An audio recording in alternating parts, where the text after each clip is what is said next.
30년을 은행 자산관리센터 부지점장으로 살았던 제가 퇴직금 1억 5천을 들여 부동산 창업에 뛰어들었다가 불과 2년 만에 5억을 날리고 완전히 무너졌습니다. 은퇴가 없는 부동산 사장이 되겠다 믿었지만 결국 그 꿈은 산산조각 났고 제 마지막 노후 자금마저 지켜내지 못했습니다. 지금은 새벽 5시 광역시 물류센터에서 택배 상자를 나르는 일을 하고 있습니다. 제가 어떻게 여기까지 떨어졌는지 아무에게도 하지 못한 제 이야기 들려드릴게요. 부디 여러분은 절대 저처럼 되지 마십시오. 이 이야기는 단순한 실패담이 아닙니다. 은퇴 후 누구에게나 벌어질 수 있는 일입니다. 특히 자격증 하나 따면 인생이 안전해질 거라고 믿으시는 분들, 퇴직금으로 사장님이라는 타이틀을 사려는 분들께 꼭 들려드리고 싶은 이야기입니다. 구독과 좋아요로 응원해 주세요. 제 이름은 김용석입니다. 예전에는 은행 자산관리센터 부지점장으로 일했습니다. 광역시에 있는 유력한 시중은행이었죠. 대기업 임원들, 의사 선생님들, 교수님들이 줄을 서서 상담을 받으러 오던 곳이었습니다. 고급스러운 상담실에서 김 팀장님, 이번 달 수익률 어떻습니까? 하는 인사를 받으면서 하루를 시작하던 사람이었습니다. 30년 가까이 그렇게 일했습니다.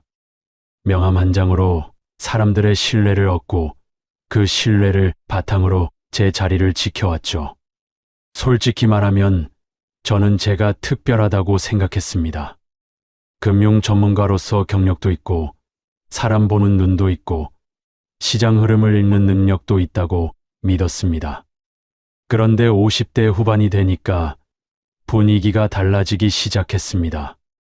회의실에서는 디지털 뱅킹이니 로보 어드바이저니 하는 말들이 쏟아지기 시작했습니다.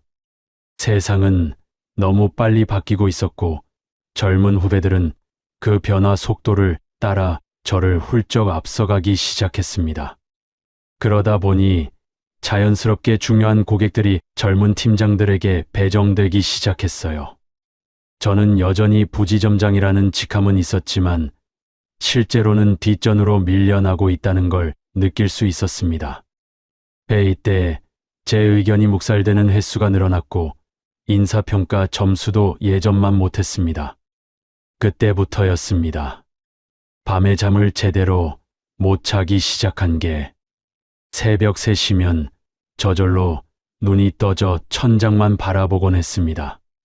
퇴직하는 순간 그동안 봤던 대접도 직함도 모두 사라지고 나는 그냥 평범한 노인 한 명이 되겠지. 거기에 매달 들어오던 월급마저 끊긴다는 생각이 겹치니 퇴직 후의 공백이 점점 더 선명한 공포로 다가왔습니다. 주변 선배들이 퇴직하는 모습을 보면서 더 불안해졌어요. 퇴직금 받고 한두 달은 여행도 다니고 좋아 보이더니 6개월쯤 지나면 표정이 달라지더라고요.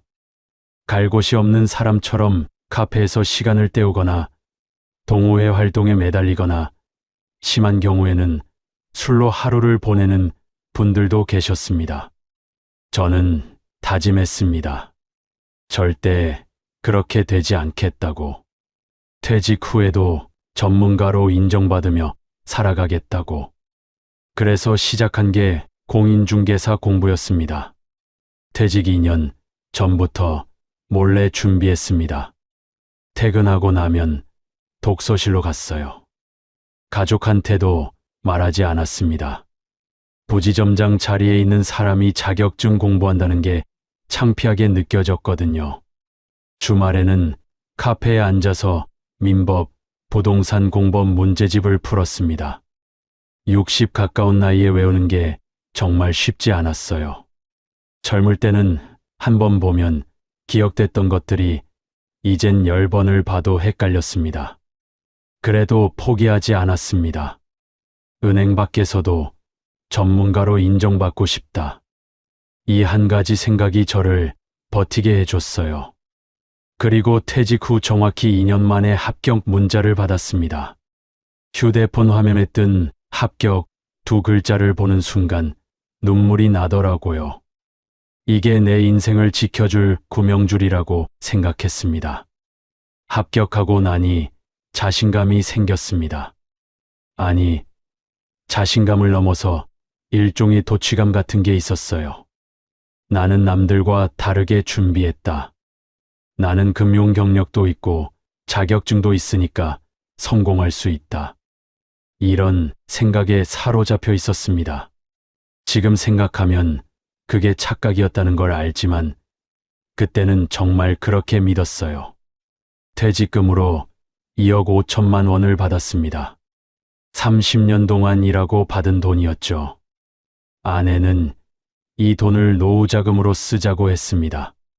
안전하게 예금에 넣어두고 조금씩 쓰면서 연금 나올 때까지 버티자고요. 하지만 저는 그 말을 듣지 않았습니다. 이 돈을 그냥 묵혀두면 언젠가는 바닥나. 평생 현금이 들어오는 돈줄을 만들어야 해. 이건 투자야, 소비가 아니라. 저는 아내를 설득했습니다. 아니, 설득이 아니라 일방적으로 통보했다고 해야 맞겠네요. 지금 생각하면 그때 아내 얼굴이 참 창백했는데 저는 그걸 무시했습니다. 신축 대단지 아파트 근처에 상가 매물이 나왔습니다. 1층 코너 자리였어요. 보자마자 확신이 들어 보증금 1억 5천, 월세 400에 계약했습니다. 월세가 400만 원 정도 나가는 자리였지만 저는 계산을 해봤어요. 한 달에 거래 5건만 성사시키면 중개수수료로 월세는 충분히 감당할 수 있다. 나는 은행에서 VIP 고객들을 상대했던 사람이야. 이 동네 부동산 중개 정도는 쉽게 할 수 있어. 간판을 달았습니다. 김용석 부동산 라운지라고. 단순히 부동산이라고만 쓰기가 싫었어요. 뭔가 고급스럽고 차별화된 느낌을 주고 싶었습니다. 인테리어도 5천만 원 이나 들여 은행 VIP실처럼 꾸몄어요. 수입 가죽 소파에 원목 테이블, 커피 머신까지 들여놨습니다. 나는 그냥 동네 중개인이 아니다. 자산관리 전문가다. 이런 마음이었죠. 오픈하던 날 기억이 납니다. 화환도 몇 개 받았고 지인들도 축하해 주러 왔어요. 사진도 찍고 SNS에도 올렸습니다. 제2의 인생을 시작합니다라는 멘트와 함께요. 그날 밤에는 정말 행복했어요. 이제 명함 없이도 살아갈 수 있겠구나 싶었습니다. 하지만 문제는 그 다음부터였습니다.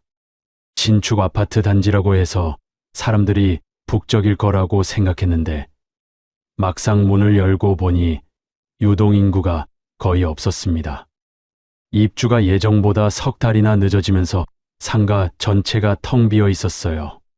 제 양옆으로도 임대 팻말이 붙은 빈 점포들만 줄지어 있었습니다.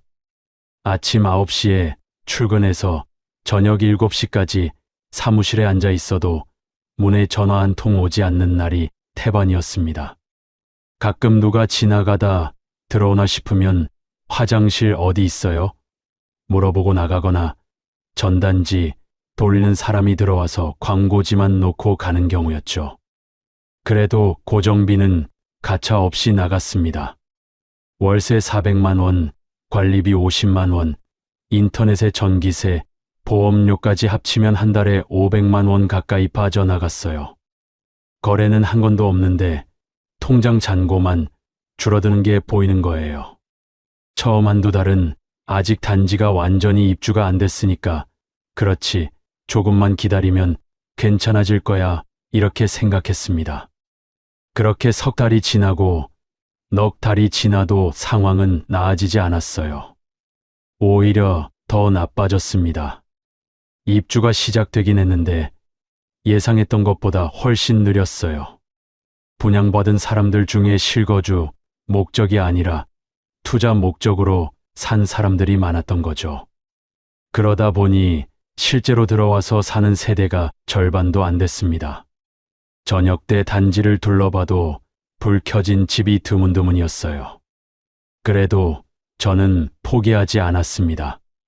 아니, 포기할 수가 없었어요. 이미 1억 5천을 쏟아부은 상황에서 지금 접으면 그 돈이 다 날아가는 거잖아요. 1년만 버티면 된다. 입주율이 올라가고 상권이 형성되면 분명히 기회가 온다. 저는 스스로에게 이렇게 최면을 걸었습니다. 매일 아침 사무실 문을 열고 컴퓨터를 켜고 부동산 거래 사이트를 들어가서 이 지역 매물 정보를 업데이트했어요. 주변 중개사무소들이 올린 매물 가격을 확인하고 네이버, 카페나 지역 커뮤니티의 광고 글도 열심히 올렸습니다. 신축 아파트 전문 김용석 부동산 라운지입니다. 상담 환영합니다. 이런 식으로요. 하지만 반응이 없었어요. 전화도 안 오고 방문 고객도 없고 하루 종일 사무실에 혼자 앉아서 휴대폰만 들여다보는 날이 계속됐습니다. 점심시간에 혼자 편의점 도시락 먹으면서 내가 지금 뭐 하고 있는 건가 하는 생각이 들더라고요. 그러던 어느 날 드디어 첫 손님이 왔습니다. 30대 초반으로 보이는 젊은 부부였어요. 남편이 먼저 들어오면서 안녕하세요. 이 단지 전세 알아보려고요 했을 때 저는 너무 반가워서 벌떡 일어났습니다. 어서 오십시오. 앉으세요. 커피 드릴까요? 저는 그동안 준비해둔 자료들을 꺼내며 설명을 시작했어요. 이 단지는 신축이라 시설도 깨끗하고요. 주변에 대형마트랑 학교도 가깝습니다. 앞으로 개발 계획도 있어서 미래 가치가 아주 높은 곳이에요. 그런데 남편이 휴대폰을 보더니 이렇게 말하는 거예요. 사장님, 제가 직방이랑 호갱노노에서 확인해 봤는데요. 이 단지 입주율이 50%도 안 된다는 글 봤어요. 그리고 주변에 개발 계획이 있다는 건 어디서 확인할 수 있나요? 저는 당황했습니다. 아, 그게 입주율은 곧 올라갈 겁니다. 개발 계획은 제가 시청 관계자한테 들은 건데 그러자 아내가 끼어들었어요. 근데 사실 저희는 정보는 다 확인했고요. 그냥 집만 보여주시면 돼요. 복비는 얼마예요? 복비는 기본 요율대로 받습니다. 0.4%. 남편이 말을 다르더라고요. 0.4%요? 요즘 인터넷으로 직거래하면 복비 안 내도 되는데 부동산이 왜 필요한지 모르겠네요. 그냥 집만 보여주는 건데 너무 비싼 거 아닙니까? 그리고 직방 연결 부동산은 복비 훨씬 싸던데. 그 말을 듣는 순간 가슴이 철렁 내려앉았습니다. 제가 30년 동안 금융 전문가로 쌓아왔던 경력이 그 모든 자부심이 한순간에 무너지는 느낌이었어요. 이 젊은 부부에게 저는 그냥 집 열쇠나 갖고 있는 사람 정도로 보이는 거였습니다. 결국 그 부부는 그냥 직거래로 알아볼게요 하고 나가버렸어요. 첫 손님이 그렇게 가버린 겁니다. 문이 닫히고 나서 저는 한참을 멍하니 앉아 있었습니다. 아, 세상이 바뀐 거구나. 정보는 이제 누구나 가질 수 있고 전문가라는 게 더 이상 특별하지 않은 시대가 된 거구나. 그제야 깨달았습니다. 제가 믿었던 전문가, 권력은 이미 플랫폼에게 넘어간 지 오래였다는 거요. 그 뒤로도 몇 명 더 손님이 왔지만 결과는 비슷했습니다. 다들 이미 인터넷으로 정보를 다 확인한 상태였고 저한테 기대하는 건 단순히 문 열어주고 계약서 작성해주는 것뿐이었어요. 그나마도 복비가 아깝다며 직거래로 돌아서는 경우가 대부분이었습니다. 그렇게 3개월이 지났습니다. 거래는 전세 딱 2건 성사됐어요. 중개 수수료로 받은 돈이 250만 원. 그 돈으로는 한 달 고정비도 감당이 안 됐습니다. 통장 잔고는 계속 줄어들었고 저는 예금을 깨서 월세를 내고 또 예금을 깨서 관리비를 내는 상황이 반복됐습니다. 아내가 물어봤어요. 여보, 도대체 언제까지 이렇게 할 거예요? 퇴직금이 거의 바닥나고 있잖아요. 저는 화를 냈습니다. 지금 시작한 지 얼마나 됐다고 그래. 사업은 원래 초반에 힘든 거야. 조금만 더 버티면 괜찮아질 거라고.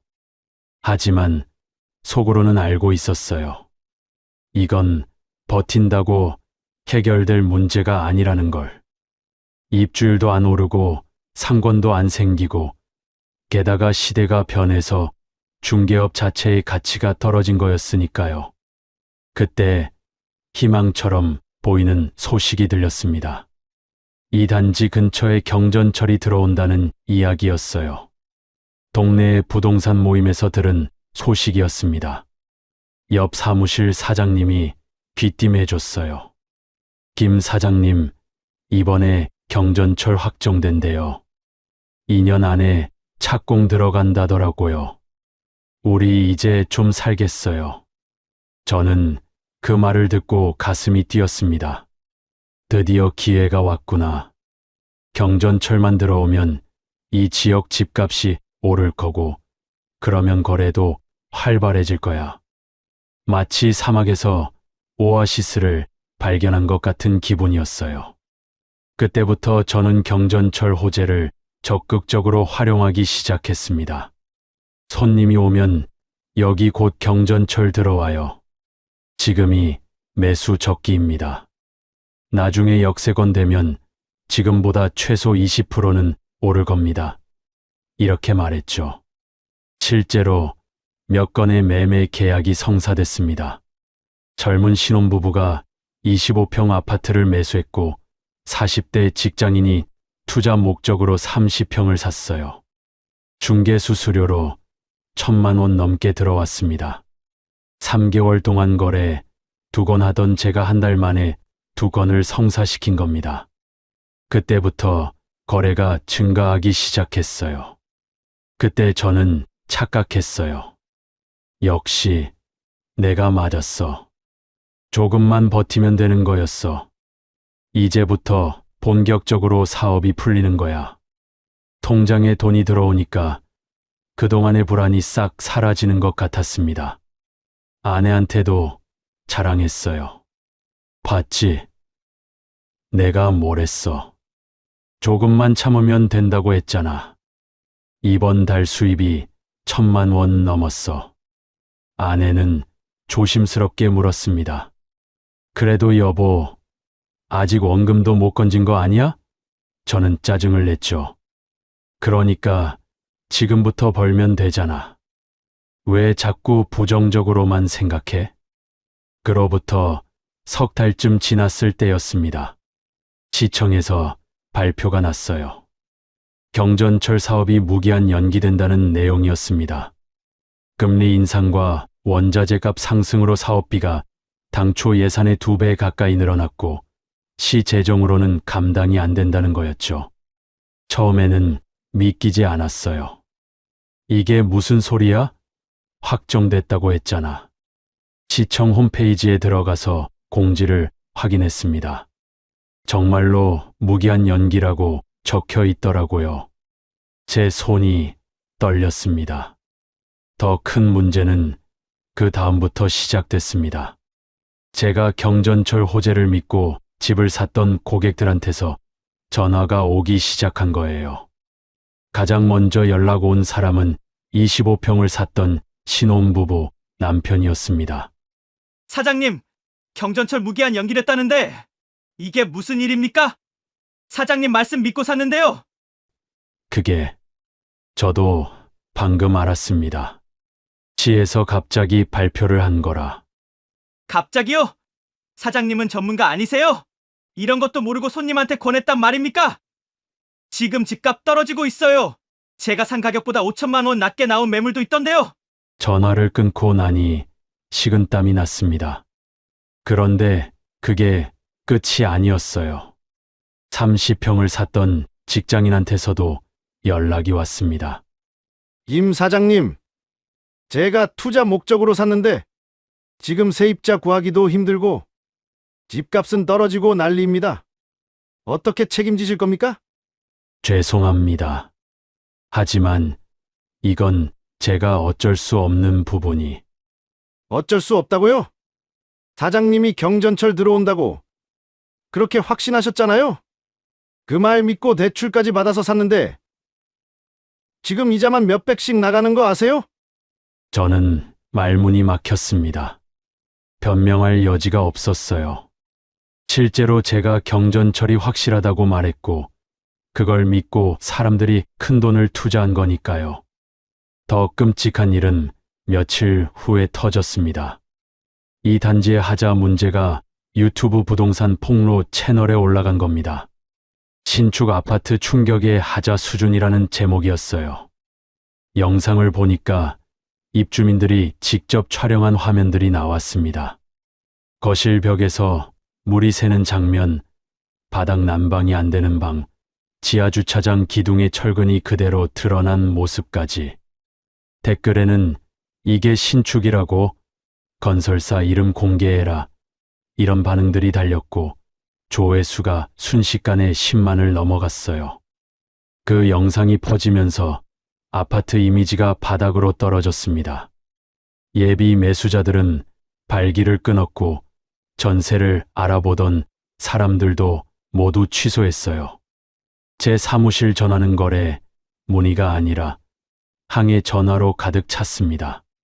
제가 중개했던 전세 세입자한테서도 연락이 왔습니다. 사장님, 우리 집 화장실 누수가 심한데 집주인이 연락이 안 돼요. 어떻게 해야 돼요? 집주인한테 연락해 보셨어요? 연락이 안 된다니까요. 사장님이 중개했으면 사장님이 책임져야 하는 거 아닙니까? 하지만 그건 제 책임이 아니라 아니긴 뭐가 아니에요. 사장님이 괜찮은 집이라고 해서 들어왔는데 이게 뭡니까? 집주인 연락도 안 되고. 사장님이 책임지세요. 안 그러면 소비자원에 신고할 겁니다. 저는 당연히 집주인에게 전화를 걸었습니다. 하지만 벨이 가는 내내 받질 않더군요. 2번, 3번, 10번 넘게 전화를 해도 같은 상황이 반복됐습니다. 나중에서야 알았습니다. 그 집주인도 이미 다른 전세 세입자와도 분쟁 중이었고 대출 이자도 못 내는 형편에 가까웠다는 거요. 그런 사람에게 하자 수리를 해달라고 해봤자 돌아오는 건 한숨과 욕뿐이었습니다. 결국 현장에선 세입자와 저 둘만 남았습니다. 사장님이 확인 다 했다면서요. 이거 책임지셔야죠. 던져지는 말 한마디 한마디가 칼날 같았습니다. 결국 저는 제가 수리비 일부를 부담하겠습니다라는 말밖에 할 수 없었습니다. 누구에게도 청구하지 못할 200만 원이 제 통장에서 빠져나갔습니다. 문제는 이런 일이 한두 번이 아니라는 겁니다. 어느 집은 보일러가 말썽이고, 어느 집은 베란다 창이 안 닫히고, 어느 집은 욕실에서 곰팡이가 피어올랐습니다. 하자가 터질 때마다 세입자들은 저에게 달려와 소리쳤습니다. 중개하실 때 왜 제대로 안 봤어요? 사장님 말 믿었는데 이게 뭐예요? 그래서 또 집주인에게 전화합니다. 돌아오는 대답은 똑같았습니다. 그 정도는 원래 그래요. 신축이 다 그래요. 세입자들 요즘 너무 예민해. 그냥 살라고 하세요. 집주인은 하자 이야기가 나오는 순간 슬그머니 빠지고 세입자는 집주인을 못 잡으니 결국 저한테 와서 울고 화내고 욕을 합니다. 그러다 보니 저는 어느새 문제의 원인도 해결 권한도 제대로 없는데 온갖 짜증과 분노를 다 떠안는 화풀이 대상, 감정 쓰레기통 같은 존재가 되어 있었습니다. 수리비 몇십, 몇백만 원은 내 돈을 털어서 막아야 하고 고마웠다는 말은 한 번도 못 들었지만 사장님 때문에 이렇게 됐다는 말은 수없이 들어야 했습니다. 그게 요즘 공인중개사라는 직업의 현실이었습니다. 그러던 어느 날 더 큰 사건이 터졌습니다. 금리가 급격하게 오르기 시작한 거예요. 한국은행에서 기준금리를 연속으로 올렸고 시중은행 대출 이자율도 덩달아 치솟았습니다. 그 여파는 바로 전세 시장에 나타났어요. 전세 수요가 확 줄어든 겁니다. 대출받아서 전세 들어가려던 사람들이 이자 부담 때문에 포기하기 시작했고 집을 분양받았는데 세입자가 구해지지 않아 입주를 포기하는 사람들도 늘어났어요.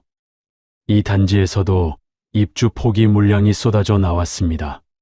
분양가보다 싸게 내놓은 급매물이 한 달에 10채씩 나오더라고요. 전세가는 떨어지는데 매매가도 떨어지니까 전세금이 매매가를 거의 따라잡는 이른바 깡통전세 위험이 단지 전체로 번진 겁니다. 깡통전세라는 말이 동네에 퍼지기 시작하자 분위기가 완전히 달라졌습니다. 전세로 들어왔던 사람들은 불안해하기 시작했고 집을 산 사람들은 손실을 보고 있었고 그 모든 화살이 저한테로 향했어요. 제가 중개했던 한전세 계약에서 결정적인 문제가 터졌습니다. 젊은 신혼부부였어요. 남편이 공무원이고 아내가 임신 중이었던 부부였습니다.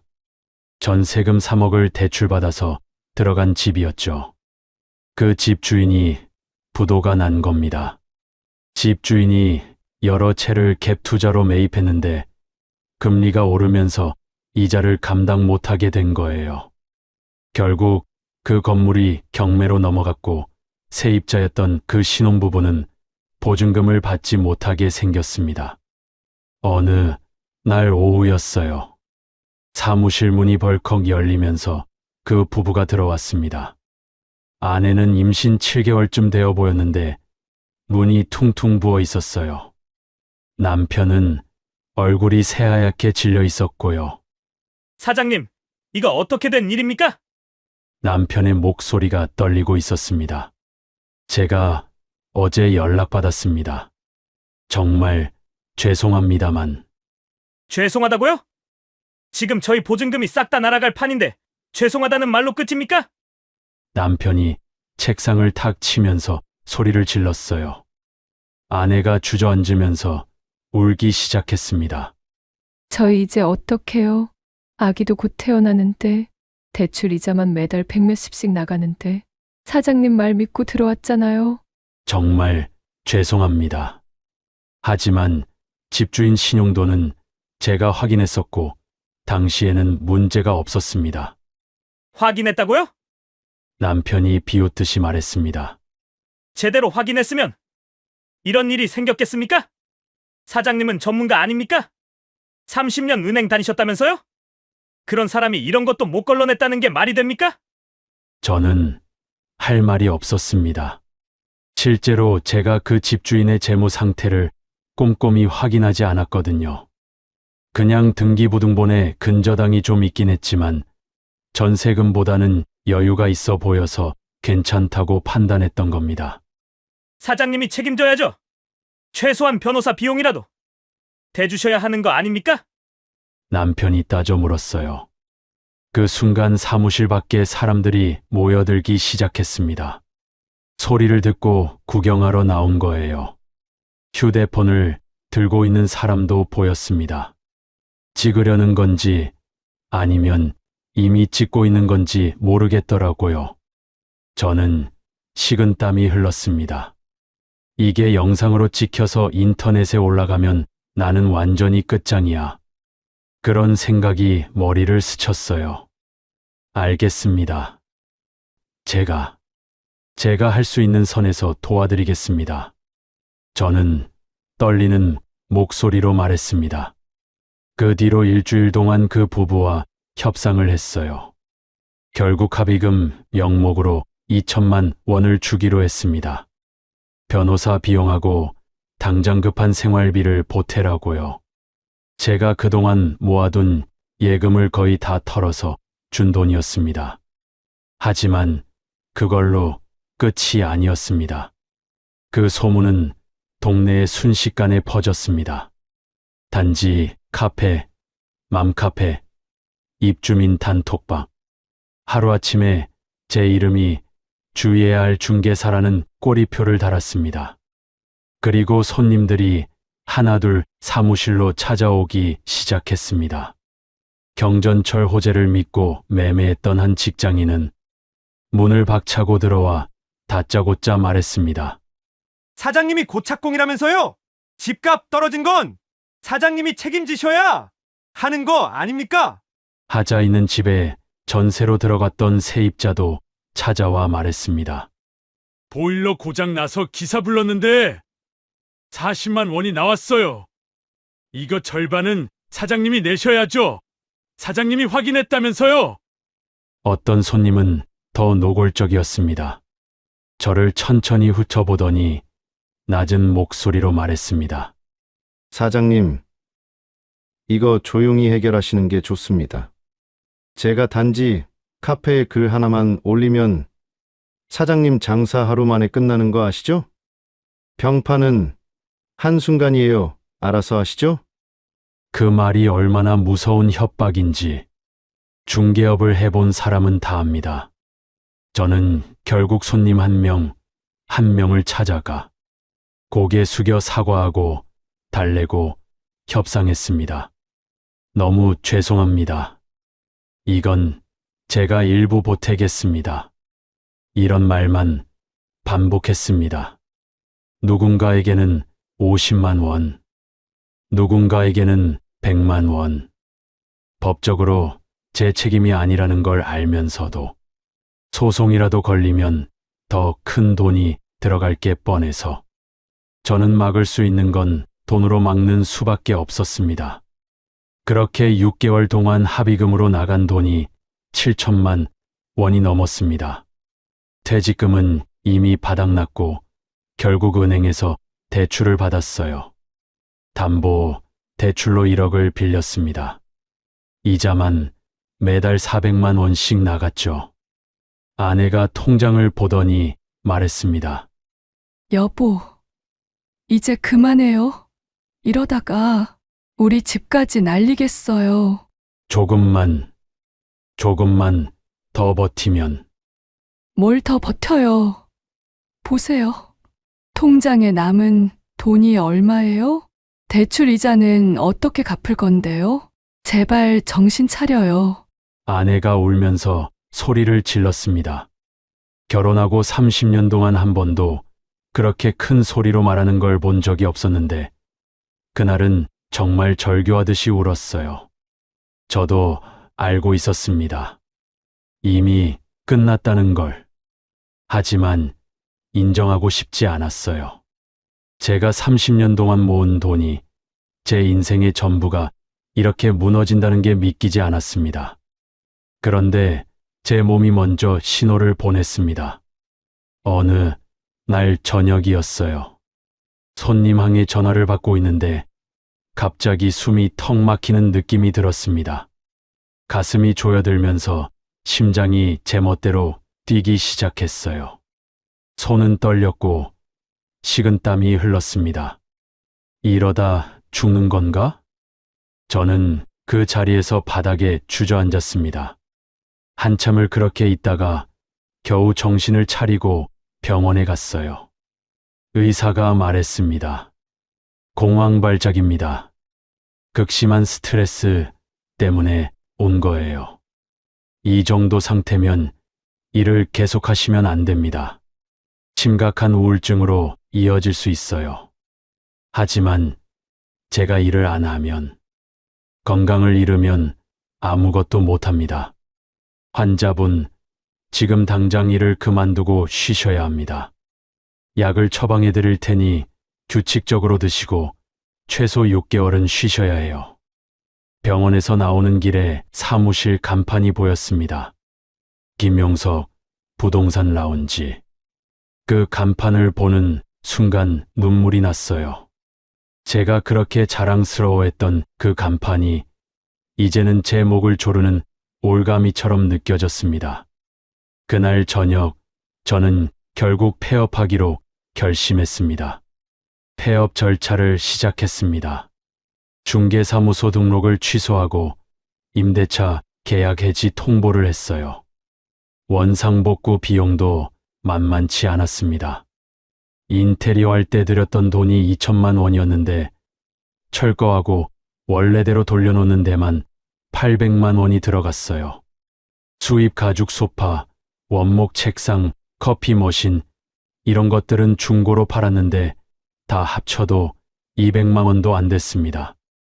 간판을 떼는 날이 왔습니다.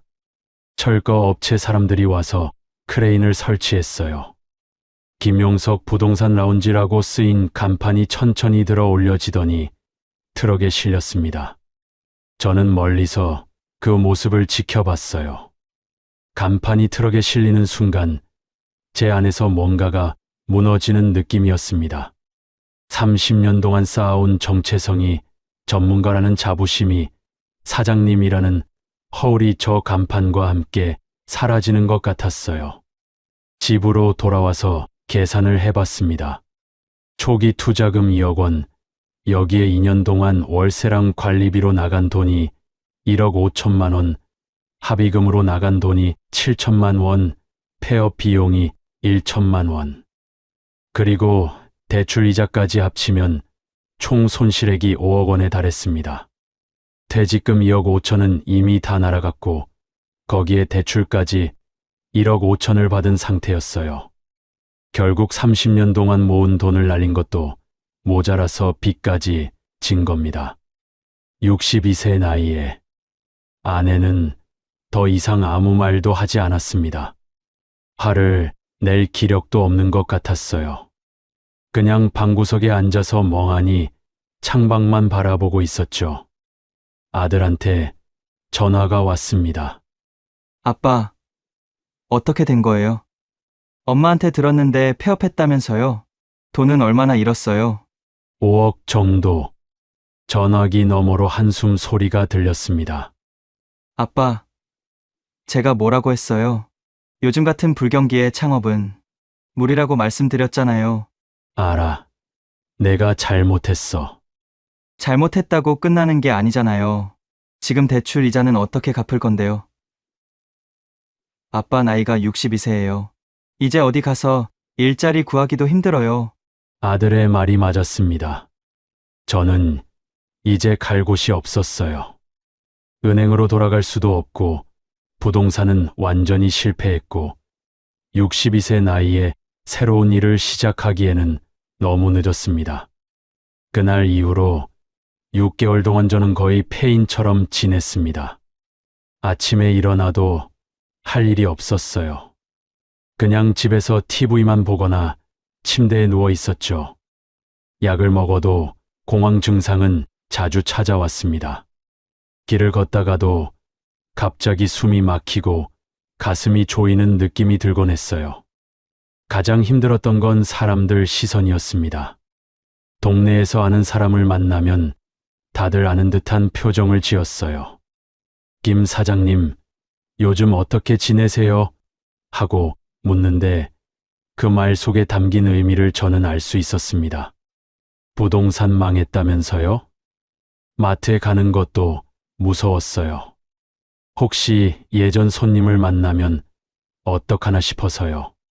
실제로 한 번은 마트에서 제가 중개했던 세입자를 마주쳤는데 그 사람이 저를 보고는 외면하고 지나가더라고요. 그때 느낀 수치심은 말로 표현할 수 없었습니다. 아내와의 관계도 예전 같지 않았어요. 같은 공간에 있어도 대화가 없었습니다. 밥을 먹을 때도 말없이 먹고 TV를 봐도 조용했어요.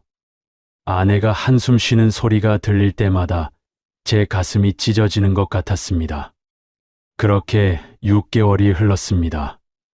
약을 먹으니 공황 증상은 조금 나아졌지만 우울감은 여전했어요. 거울을 보면 완전히 늙어버린 제 얼굴이 보였습니다. 머리는 새하얗게 새고 얼굴에는 주름이 깊게 패였고 눈빛은 생기가 없었죠. 이렇게 살다가 죽는 건가? 그런 생각이 들 때쯤 고등학교 동창한테서 전화가 왔습니다. 용서가 요즘 뭐 하냐? 그냥 쉬고 있어. 내가 부동산 접었다는 얘기 들었다. 많이 힘들지? 너 이러다 큰일 나겠다. 집에만 있으면 안 돼. 나 지금 물류센터에서 일하는데 배송 아르바이트 할 사람 찾는데 그냥 가볍게 해봐. 몸 쓰는 일이 마음은 더 편해. 처음에는 거절하려고 했습니다. 내가 택배를 30년 은행 다니고 공인중개사까지 딴 사람이 자존심이 허락하지 않았어요. 하지만 통장 잔고를 보니까 생각이 달라졌습니다. 대출 이자는 계속 나가고 있었고 생활비도 필요했거든요. 아내 혼자 파트타임으로 일해서는 감당이 안 되는 상황이었죠. 알았어. 한번 해볼게. 그래. 내일 새벽 5시까지 물류센터로 와. 주소 보내줄게. 다음 날 새벽 알람이 울렸습니다. 4시 30분. 일어나서 옷을 입는데 손이 떨렸습니다. 두려웠어요. 내가 과연 할 수 있을까? 물류센터에 도착하니 이미 사람들이 바쁘게 움직이고 있었습니다. 택배 상자들이 컨베이어 벨트를 타고 쏟아져 나오고 기사들은 그걸 분류해서 차에 싣고 있었어요. 동창이 저를 보더니 반갑게 인사했습니다. 왔구나. 여기서 스캔하고 주소 확인해서 내 구역 물건만 골라. 어렵지 않아. 처음에는 정말 서툴렀습니다. 스캔건 사용법도 모르겠고 주소 보는 것도 헷갈렸어요. 옆에서 일하는 젊은 친구들이 훨씬 빠르게 일하는 게 보였습니다. 젊은 친구가 다가와서 말했습니다. 아저씨, 그렇게 하시면 안 돼요. 이렇게 스캔하셔야죠. 30대로 보이는 청년이 친절하게 알려줬어요. 예전 같았으면 아저씨라는 호칭의 기분이 상했을 텐데 그때는 그냥 고마웠습니다. 고맙습니다. 저는 고개를 숙였어요. 차에 물건을 싣고 배송을 시작했습니다. 새벽 배송이라 사람들을 마주칠 일이 별로 없었어요. 대부분 문 앞에 놓고 가면 끝이었습니다. 그게 다행이었습니다. 사람들 눈을 마주치는 게 아직은 두려웠습니다. 첫날 배송을 마치고 물류센터로 돌아왔을 때는 온몸이 쑤셨습니다. 허리도 아프고 다리도 후들거렸어요. 62세 몸으로 하루 종일 무거운 짐을 나르고 계단을 오르내린 게 쉽지 않았습니다. 하지만 이상하게도 마음은 조금 편했어요. 머리로 고민할 일이 없었거든요. 그냥 주소 확인하고 물건 싣고 배송하고 단순했습니다. 복잡한 계산도 필요 없고 손님한테 설명할 필요도 없고 책임질 일도 없었어요. 한 달이 지났습니다. 급여 정산일이 왔어요. 통장에 240만 원이 입금됐습니다. 그 숫자를 보는 순간 눈물이 났습니다. 부동산 할 때는 매달 마이너스 500만 원이었는데 지금은 플러스 240만 원이에요. 비록 적은 돈이지만 확실하게 들어오는 돈이었습니다. 빚을 갚을 수 있는 돈이었고 아내한테 생활비를 드릴 수 있는 돈이었죠. 저는 그날 저녁 오랜만에 아내한테 말을 걸었습니다. 여보, 이번 달 월급 받았어. 240만 원. 이거로 생활비 쓰고 대출 이자 일부라도 갚을 수 있을 것 같아. 아내가 저를 보더니 말했어요. 당신 고생했어요. 그 한마디가 저는 너무 고마웠습니다. 석 달쯤 지나니까 일에 익숙해졌어요. 스캔도 빨라졌고 배송 경로도 효율적으로 짤 수 있게 됐습니다. 가끔은 젊은 동료들이 기사님 고생하세요 하면서 음료수를 건네주기도 했어요. 처음에는 그런 말을 듣는 게 창피했습니다. 내가 은행 부지점장까지 했던 사람인데 이런 생각이 들었어요. 하지만 시간이 지나면서 생각이 바뀌었어요. 부지점장이면 뭐하나. 지금 일이 나한테 필요한 일인데. 그렇게 1년이 지났습니다. 대출 이자는 아직 다 못 갚았지만 조금씩 원금을 갚아나가기 시작했어요. 아내도 다시 웃기 시작했습니다. 가족과의 저녁 식사 자리가 예전처럼 따뜻해졌죠. 어느 날 새벽이었습니다. 물류센터에서 택배 상자 더미 위에 잠시 앉아서 쉬고 있었어요. 그때 문득 이런 생각이 들었습니다. 내가 왜 여기까지 왔을까? 대답은 간단했습니다. 제가 착각했기 때문이었어요. 자격증 하나면 안전하다고, 퇴직금으로 사업하면 성공할 거라고, 나는 남들과 다르다고 착각했던 거죠. 공인중개사 자격증이 문제가 아니었어요. 자격증 자체는 나쁜 게 아닙니다. 문제는 제가 시장을 제대로 보지 못했다는 거였죠. 신축 아파트 상가라는 입지, 플랫폼 시대의 중개업 환경, 금리 상승 국면, 이 모든 걸 무시하고 오직 나는 30년 경력의 전문가니까 괜찮을 거야라고 믿었던 게 문제였습니다. 더 큰 문제는 퇴직금을 투자가 아니라 도박에 쓴 거였어요. 퇴직금을 한꺼번에 부동산 사업에 쏟아부은 건 투자가 아니었습니다. 그건 제 미래 전부를 걸은 도박이었죠. 만약 그때로 돌아간다면 어떻게 할까요? 저는 절대 같은 선택을 하지 않을 겁니다. 퇴직금은 건드리지 않고 안전하게 예금해뒀을 거예요. 한 달에 200만 원씩만 써도 10년은 버틸 수 있는 돈이었는데 저는 그걸 2년 만에 날려버렸습니다. 정말 사업을 하고 싶었다면 작게 시작했을 거예요. 퇴직금을 한 번에 쓸 게 아니라 3천만 원 정도로 작은 사무실부터 시작했어야 했죠. 실패해도 손실을 감당할 수 있는 범위 안에서 말이에요. 그리고 무엇보다 시장을 제대로 공부했어야 했습니다. 제가 은행에서 30년 일했다고 해서 부동산을 아는 게 아니었거든요. 금융과 부동산은 완전히 다른 분야였는데 저는 그걸 몰랐어요. 지금 제 또래 분들 중에 퇴직 후 사업을 고민하시는 분들이 많습니다. 카페를 차리거나 치킨집을 하거나 프랜차이즈를 하거나. 그분들께 제가 꼭 드리고 싶은 말씀이 있어요. 첫째, 퇴직금으로 사장님이라는 타이틀을 사지 마십시오. 사장님이 되는 게 중요한 게 아닙니다. 안정적인 현금 흐름을 만드는 게 중요한 거예요. 저는 김용석 부동산 라운지라는 간판과 사장님이라는 호칭에 취해서 정작 중요한 걸 놓쳤습니다. 둘째, 자격증이 인생을 지켜주지 않습니다. 저는 공인중개사 자격증이 있었지만 시장 환경을 이기지 못했어요. 자격증은 최소한의 자격일 뿐이지 성공을 보장하지 않습니다. 셋째, 작게 시작하십시오. 큰 돈을 한 번에 쓰지 마세요. 작은 돈으로 시험해보고 되면 키우고 안 되면 빨리 접으십시오. 저는 1억 5천을 한 번에 쏟아부었다가 물러설 타이밍을 놓쳤습니다. 넷째, 시장이 변한 걸 인정하십시오. 과거의 경험과 경력이 지금은 통하지 않을 수 있어요. 저는 30년 금융 경력을 믿었지만 플랫폼 시대에서 그건 아무 의미가 없었습니다.